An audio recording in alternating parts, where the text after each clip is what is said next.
Bienvenue dans Yogi's Life Podcast, le podcast dans lequel on parle de yoga, de tout ce qui gravite autour du yoga, mais aussi et souvent de reprise d'études. Alors aujourd'hui c'est un épisode spécial, c'est en effet un épisode qui clôture la première saison du podcast. Et j'en profite aujourd'hui pour vous remercier pour votre présence et surtout pour nos échanges. Ce que je souhaitais par-dessus tout en créant cet espace, c'était de pouvoir davantage échanger avec vous. Et j'ai l'impression que c'est ce que nous avons réussi à faire durant cette première année depuis le mois de septembre 2023. J'aime ce format qui me permet de prendre mon temps pour parler avec vous, échanger et partager des réflexions, mais aussi inviter des personnes comme Loretta, qu'on a eu l'occasion et la chance d'avoir à plusieurs reprises, mais aussi Rwandi qui nous a parlé d'Ayurveda. Et pour la saison 2, tout se prépare tranquillement et je vous annonce d'ores et déjà qu'il y aura davantage de nouveaux invités et aussi et toujours Loretta pour des épisodes en duo que vous appréciez beaucoup. Alors si vous aimez ce podcast et si vous avez apprécié de passer cette première année avec nous, n'hésitez pas à le noter, à vous abonner et surtout à vous le partager entre amis parce que ce podcast, il a besoin de vous pour grandir un petit peu. En tout cas, c'est toujours un honneur pour moi de me poser avec vous et de vous partager finalement ces expériences de vie, ces expériences en lien avec le yoga, mais parfois pas toujours. Et aujourd'hui, justement, j'avais envie de vous partager un passage des commentaires des Yoga Sutras par Swami Satchidananda qui m'a particulièrement marquée. C'est en préparant les programmes d'été de l'espace de pratique Les Yogis d'Isa que j'ai redécouvert plutôt ce passage. Swami Satchidananda nous dit que la vie entière est un livre ouvert, presque un texte sacré. Il faut le lire et il faut apprendre lors des activités quotidiennes comme jardiner, cuisiner, parler. Parce que si nous n'apprenons pas de nos activités quotidiennes, comment pouvons-nous espérer comprendre des textes sacrés ? Et je crois que ça résume à merveille les 10 leçons que j'ai apprises pendant mes 5 stages, 2 leçons pour chaque stage et que je suis vraiment très honorée de partager avec vous aujourd'hui. La première leçon, je l'ai apprise en gériatrie, c'était mon premier stage et j'ai appris durant ce stage que nous ne changions pas vraiment tout au long de notre vie et que finalement ce qu'il reste à la fin, c'est peut-être notre essence. Je vous partage cela parce que je me suis rendu compte que les personnes que je trouvais les plus joyeuses, les plus positives, parfois aussi celles qui osaient énormément de choses, qui n'avaient pas leur langue dans leur poche, étaient des personnes qui, quand elles me racontaient un petit peu leur parcours de vie, ont toujours été des esprits libres. Et je me suis rendu compte que si nous voulions espérer être nous aussi des esprits libres, la vie n'allait pas forcément nous encourager à l'être. C'était à nous de choisir cette voie-là, c'était à nous d'oser peut-être changer. Et je pense que depuis ce stage, moi qui admire les personnes très positives, très joyeuses, très solaires, j'essaie de davantage sourire, j'essaie de davantage être positive, pas être dans non plus la naïveté, mais de trouver le juste milieu pour justement essayer d'apprécier la vie et d'apprécier tout ce qu'elle nous apporte. Car je sais que si je ne choisis pas de changer cela, de changer parfois mes moments un petit peu de négativité ou de ronchonnement, la vie ne me fera pas changer. C'est à moi de décider de changer et pour qu'à la fin, ce qu'il reste, c'est finalement l'essence que j'ai choisi peut-être de me créer.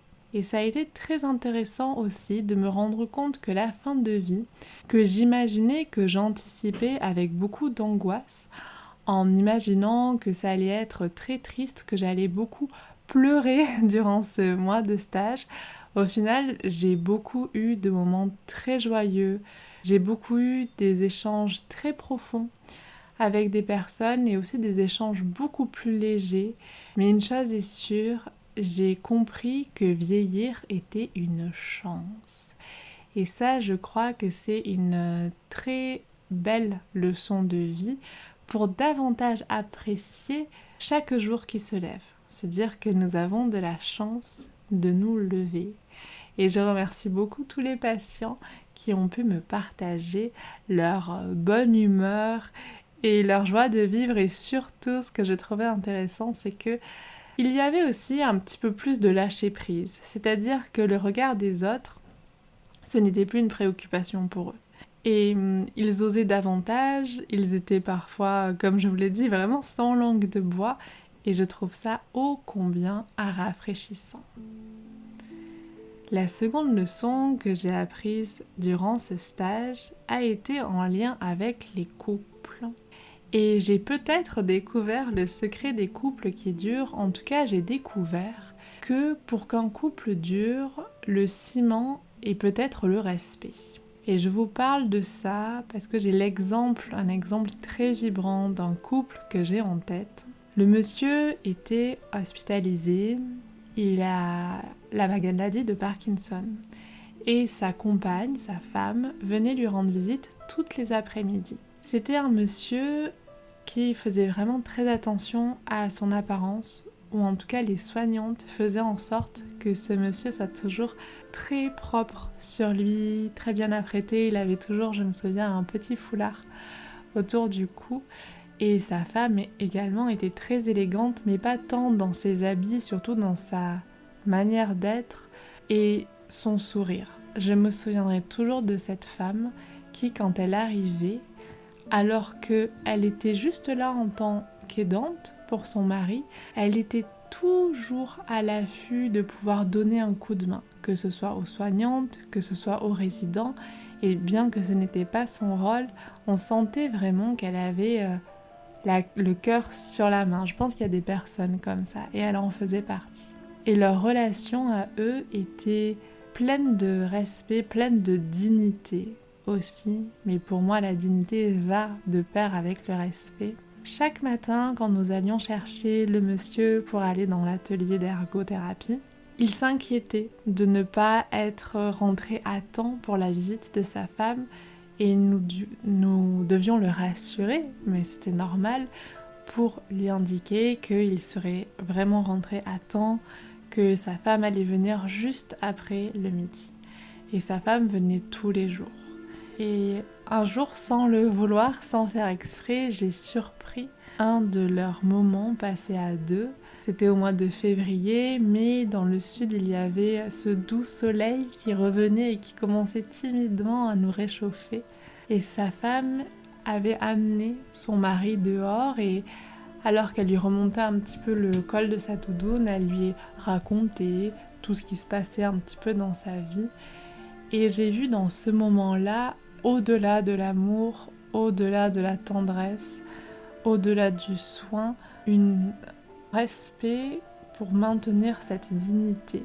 Et c'était très très très émouvant de voir ça et je suis passée devant eux, je les ai salués et je me souviendrai toujours de son sourire qui était un sourire tellement sincère, tellement positif alors que il y avait beaucoup de raisons pour qu'elle soit triste et malgré tout, elle arrivait à trouver du bonheur peut-être dans des moments simples mais dans des moments tellement importants. Et je crois que ce type de relation que j'ai pu observer durant ce stage m'a fait prendre conscience que le couple, que les relations durent, surtout, je pense, quand il y a beaucoup de respect et même parfois un respect face à des choix qu'on ne comprend pas forcément, mais respecter la personne dans son intégrité et dans tout ce qu'elle est. Ma troisième leçon a été lors d'un stage avec les enfants et les adolescents polyhandicapés. Et je pense que c'était une leçon importante. Surtout, je pense, quand je me suis engagée dans le milieu de l'ergothérapie, je crois qu'au début, j'avais une vision un peu sublimée du handicap en me disant que c'était vraiment un sujet de préoccupation pour tout le monde. Et je me suis rendu compte durant ce stage qu'il y avait quand même beaucoup d'hypocrisie derrière l'inclusivité. C'est vrai que l'inclusivité est de plus en plus mise à l'honneur, on en parle énormément, mais qu'est-ce que l'inclusivité? Et est-ce que l'inclusivité est vraiment pour tous les handicaps? Et je me souviendrai toujours de cette maman qui nous partageait le fait que son enfant, qui du coup était polyhandicapé, quand elle l'amenait faire les courses, il était victime, je vais employer ce terme, de tellement de regards, de tellement de chuchotements, que pour elle, c'était pas un sujet. Elle allait continuer à l'amener partout avec elle. Peut-être que lui ne s'en rendait pas compte, ça nous ne pouvons pas savoir, cet enfant ne parlait pas. Mais s'il avait autant de regards sur lui, c'est peut-être parce que le monde n'est pas assez habitué à finalement voir le handicap. Là, on parle d'un handicap visible, mais c'est exactement la même chose avec le handicap invisible et j'ai énormément d'anecdotes sur ce sujet, des choses qui parfois sont assez révoltantes. Et je me suis rendu compte que c'était très très important de parler de handicap et aussi de montrer que finalement ce qu'on met derrière l'inclusivité, ce n'est pas vraiment de l'inclusivité. Et parfois, je pense que c'est aussi une façon pour se donner bonne conscience. Je ne suis pas sûre que ce soit une mauvaise chose en soi, mais je ne suis pas sûre que ce soit ça qui fasse avancer vraiment les choses. Mais cette leçon-là, comprendre que tout n'était pas si simple, comprendre que tout n'était pas si rose, c'est important. C'est important, je pense, d'être réaliste. C'est qu'en étant réaliste qu'on arrive à mettre en place certaines actions et peut-être parfois des actions plus pertinentes. Et la seconde leçon que j'ai retenue de son stage, donc ma quatrième leçon de vie, a été l'importance de revenir à une joie pure. Et pour vous parler de cette leçon, je vais partager avec vous une expérience dont j'ai été témoin. Il y avait un petit garçon qui, pendant le temps calme, était mis devant un ordinateur sur lequel les filles avaient installé comme écran de veille une scène marine, avec des poissons, avec des bulles. Et l'enfant était tellement heureux de voir les petits poissons bouger, les bulles. Je me souviens encore de son rire et de son sourire face à cette petite scène. C'était pour moi l'expérience même de la pureté de la joie. Et j'ai décidé d'essayer d'appliquer cette leçon que ce petit garçon m'a apprise la prochaine fois que je suis allée me baigner, essayer d'observer les poissons avec le même regard que lui. Je ne suis pas sûre que j'y suis toujours arrivée, mais une chose est sûre, après cette expérience, je n'ai plus réussi à regarder les choses triviales de la vie avec le même regard, parce que très souvent, je me rappelais de son rire, je me rappelais de son sourire face à ces choses si anodines. Et je me souviens que juste avant que j'aille en stage, j'avais eu une discussion avec Claire, une élève de yoga, qui m'avait parlé qu'elle aussi avait eu une expérience dans un établissement similaire. Et alors que je lui partageais mes craintes face au fait de ne pas savoir forcément comment agir peut-être avec ses enfants, ne pas savoir si j'allais être compétente, elle m'avait beaucoup rassurée et elle m'avait surtout dit que finalement c'était eux qui allaient m'apprendre énormément. Et je peux dire aujourd'hui qu'en effet, ils m'ont appris énormément, ils m'ont appris bien plus que ce que jamais j'aurais pu imaginer. La cinquième leçon que j'ai apprise a été que ce qu'on pense être bon pour les autres n'est pas forcément bon pour eux. C'est quelque chose que je pensais savoir, que je pensais comprendre, mais en étant confrontée à des situations très difficiles, parfois même insolubles, c'était parfois très compliqué de rester neutre et de ne pas vouloir interférer. C'est-à-dire que parfois, j'ai pu penser que telle personne allait aller mieux si elle pouvait déménager, si elle acceptait tel traitement. Mais en y réfléchissant, je ne connais pas assez la vie de ces personnes, je ne sais pas ce que c'est d'être à l'intérieur de cette vie. Et c'est très important, tant par rapport à l'ergothérapie que aux profs de yoga, de comprendre que la personne qu'on a en face de nous, que ce soit un patient, que ce soit un élève, est l'expert de sa vie. C'est quelque chose qui parfois peut prêter à confusion, parce que quand on a ce statut de thérapeute ou d'accompagnant en yoga par exemple, je pense que les personnes attendent de nous que nous leur donnions des conseils. Les conseils peuvent être donnés, mais les conseils ne restent que des conseils de notre point de vue. C'est-à-dire que la personne doit savoir, doit arriver à se les approprier, et la personne doit être mise dans une situation où elle comprend qu'elle est l'experte, et elle comprend qu'elle a autant de poids finalement dans la prise de décision que nous. Et c'est une manière, je pense aussi parfois, de rééquilibrer certaines réactions face à certains conseils qu'on peut prodiguer et de voir que la personne en face ne les prend pas. Peut-être que tout simplement ce conseil n'était pas le bon, ou en tout cas n'était pas le plus adapté à la personne, ou peut-être que même si ce conseil est bon, le timing, le moment où le conseil arrive n'est pas le plus adapté. Et c'est quelque chose qui, je pense, est extrêmement important à garder en tête. Ce qu'on pense être bon pour nous n'est pas forcément ce qui est bon pour eux. Et cela nous mène à la 6e leçon, une leçon qui en découle un petit peu, qui est de savoir accepter d'être impuissant, d'être impuissante. Parfois, il y a des situations que nous ne pouvons pas changer. Et cela fait écho au philosophe Épictète qui dit qu'il y a des choses qui dépendent de nous et des choses qui ne dépendent pas de nous. Et sur ces choses qui ne dépendent pas de nous, la seule et unique action que nous pouvons mettre en place est de lâcher prise, tout simplement. Et pour autant, qu'est-ce que ça peut être compliqué parfois de lâcher prise. Cela implique une perte de contrôle et cela implique aussi de ne pas parfois remplir son rôle. Je pense que le syndrome du sauveur est, en tout cas chez moi, très présent, parfois trop présent. J'en suis consciente. Je pense que c'est une bonne chose d'être conscient de certaines choses. Mais une fois que ce syndrome est là, il y a parfois cette envie de vouloir toujours agir, de vouloir toujours tout solutionner, alors que parfois la seule solution c'est de ne rien faire. Et pour chaque stage, nous avons des analyses réflexives de la pratique professionnelle à faire. C'est vraiment un exercice que je trouve exceptionnel et que je conseillerais à tout le monde, très sincèrement. C'est une façon de réfléchir sur des situations. Alors la situation peut s'être mal passée, peut s'être bien passée. Très souvent, on va prendre des situations qui se sont mal passées parce que c'est plus simple, je pense aussi, de trouver des axes d'amélioration là-dessus. Et il nous est demandé de déjà décrire la situation, la décrire de la façon la plus factuelle possible. Déjà en soi, je trouve que c'est un exercice extrêmement intéressant. Une fois que cette situation est décrite factuellement, nous allons expliquer nos questionnements, nos difficultés, nos réactions. Et une fois que tout a été déroulé, nous établissons une liste de propositions d'axes d'amélioration.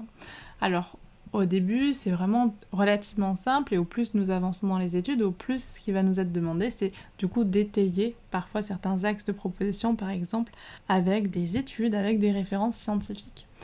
Et je ne peux pas vous dire combien, mais il me semble que j'ai dû en faire 2 par rapport à tous mes stages, deux analyses réflexives sur le fait d'accepter son impuissance. Et très souvent, du coup, c'était des axes d'amélioration différents, des questionnements différents, des difficultés différentes auxquelles j'étais confrontée, mais toujours j'en revenais au fait que parfois, la meilleure chose à faire est de ne rien faire. Mais encore une fois, c'est, je trouve, quelque chose de relativement compliqué. Pour ma 7e leçon de vie, c'est au-delà d'une leçon, c'est plus une ligne de conduite que j'ai envie d'avoir, ou en tout cas que j'ai compris que c'était bien d'avoir, en tout cas pour moi, c'est de prendre ses responsabilités. Et ce n'est pas pour rien que quand je vous avais partagé avec Laura nos intentions de l'année 2023 pour les personnes qui font partie du programme Yoga Ma Création que nous avons co-créé avec Laura, j'avais partagé le fait que pour moi, mon intention de 2023 était prendre mes responsabilités et c'était en lien direct avec mon dernier stage de 2022 qui s'était passé en respiration et dans lequel j'ai compris l'importance de prendre ses responsabilités aussi professionnellement. Ce stage a marqué une sorte de tournant, c'est-à-dire que j'ai mis du temps à vraiment m'immerger complètement dans l'ergothérapie. C'est-à-dire que immédiatement, j'ai senti que c'est un domaine qui m'intéresse énormément, dans lequel j'ai vraiment envie de m'investir, d'approfondir, d'être compétente, de comprendre ce que je fais, d'apprendre. Et en même temps, j'ai mon activité de yoga que j'adore et je ne savais pas comment j'allais articuler les deux. Et peut-être que j'ai même pu penser en première année que finalement ces études en ergothérapie allaient simplement me servir comme de base de données pour le yoga, que limite je n'allais pas exercer en tant qu'ergothérapeute. Et au fur et à mesure de mes 2 premières années, je me suis rendu compte que déjà mes stages me plaisaient énormément, que la matière m'intéressait beaucoup, que ça me tenait très très à cœur, donc que ça se passait plutôt bien à l'école, mais surtout en stage, parce que c'est une chose de réussir à l'école, mais pour moi c'en est une autre d'être un professionnel compétent. Et ce stage-là, donc c'était mon premier stage de 3e année, m'a fait prendre conscience que c'était un domaine dans lequel j'avais vraiment envie de m'impliquer. Et si j'avais vraiment envie de m'impliquer, j'avais certaines responsabilités en termes d'attitude professionnelle, en termes de posture aussi, d'assumer, d'affirmer également certaines choses. C'est-à-dire que c'est très bien d'être humble, et je vous en parlerai à la fin, mais il y a une différence entre être humble et être arrogant. Et quand nous avons des compétences, c'est important que nous puissions nous assumer finalement nos compétences et les mettre en valeur quand nous devons les mettre en valeur.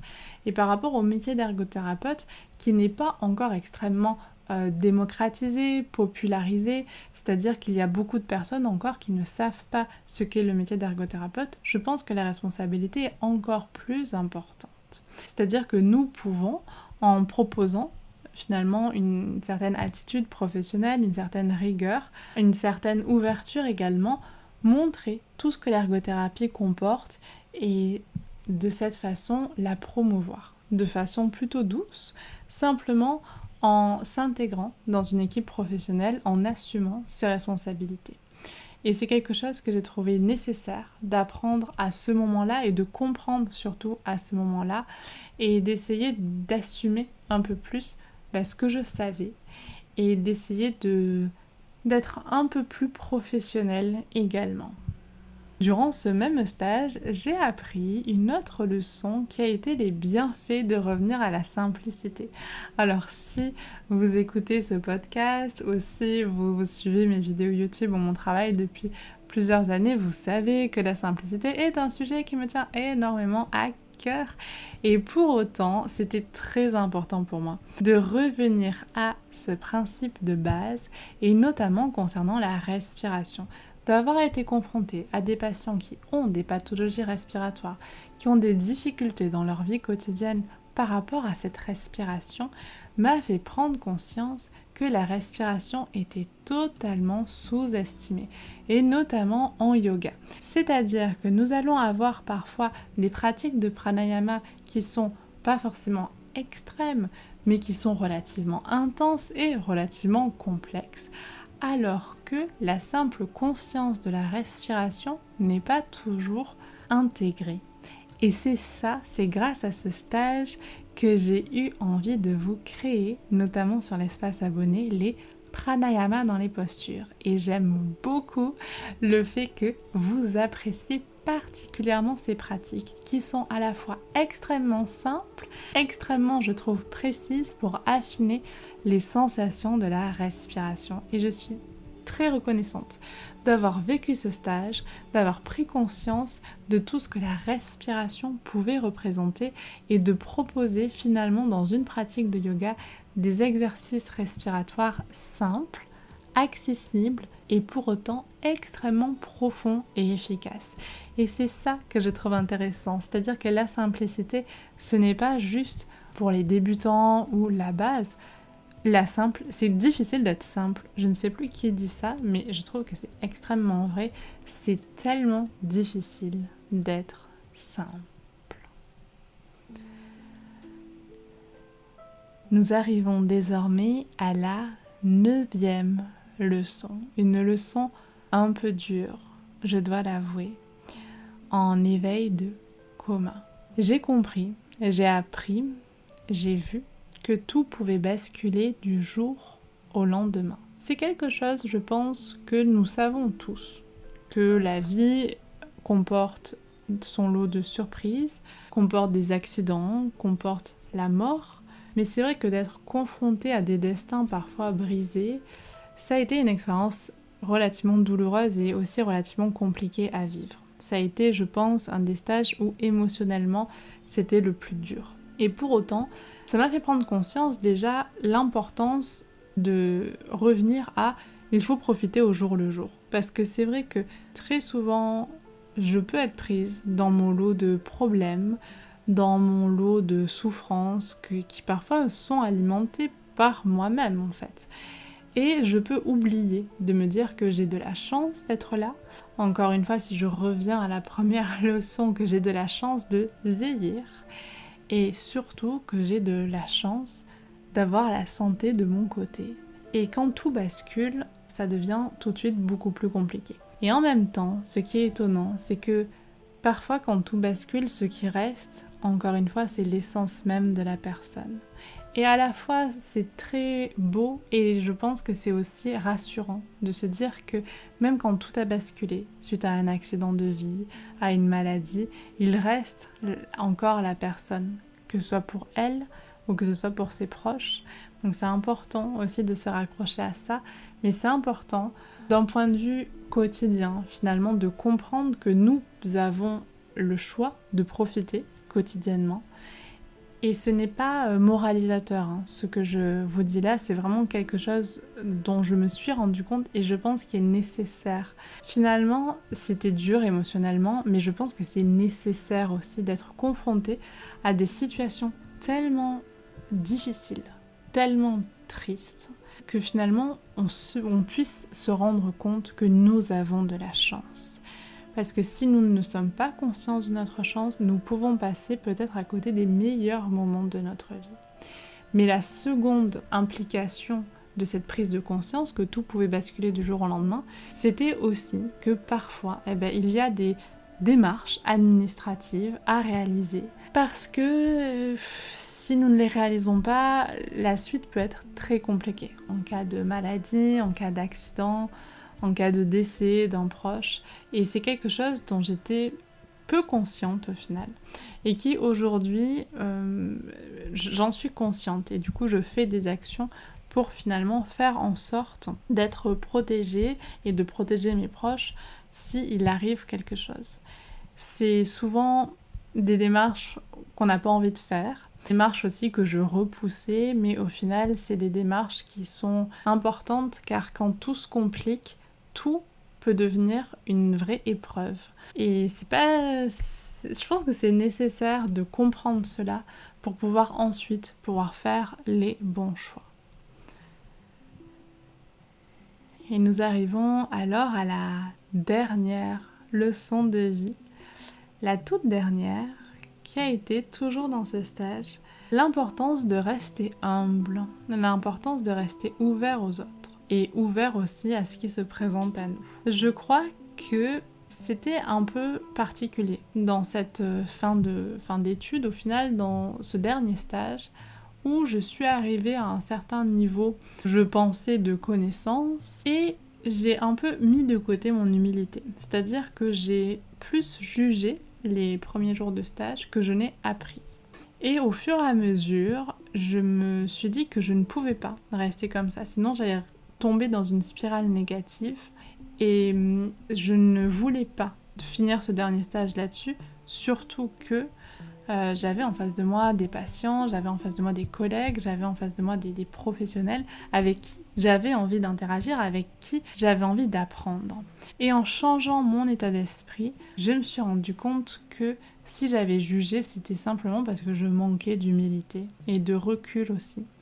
Et que parfois, je pense que j'ai jugé avant même d'essayer de comprendre pourquoi certains choix étaient faits. Et je pense que maintenant, si je dois l'appliquer dans ma vie quotidienne, cette leçon, j'essaierai, au moment où je juge quelque chose, parce que le jugement souvent arrive de façon inévitable, me dire, ok, peut-être poser des questions d'abord, essayer de comprendre pourquoi la personne a fait tel choix et pas un autre. Et finalement, en posant des questions, en étant curieuse, en m'intéressant, je me rendrai peut-être compte que ce jugement n'avait pas lieu d'être, ou en tout cas pouvait être nuancé, ou pouvait être aussi perçu de façon différente. Je pense que face à une même situation, une même expérience, il y a différentes façons de l'envisager. Quand je dégringolais dans ma spirale négative, j'avais tendance à du coup beaucoup moins être ouverte, beaucoup moins être là et beaucoup moins être dans l'apprentissage, alors que apprendre c'est une chance inouïe. Et c'était une piqûre de rappel que je suis très heureuse d'avoir eu, de comprendre l'importance de rester humble. Eh bien, je crois que nous arrivons à la fin de ces 10 leçons que j'ai apprises durant mes stages.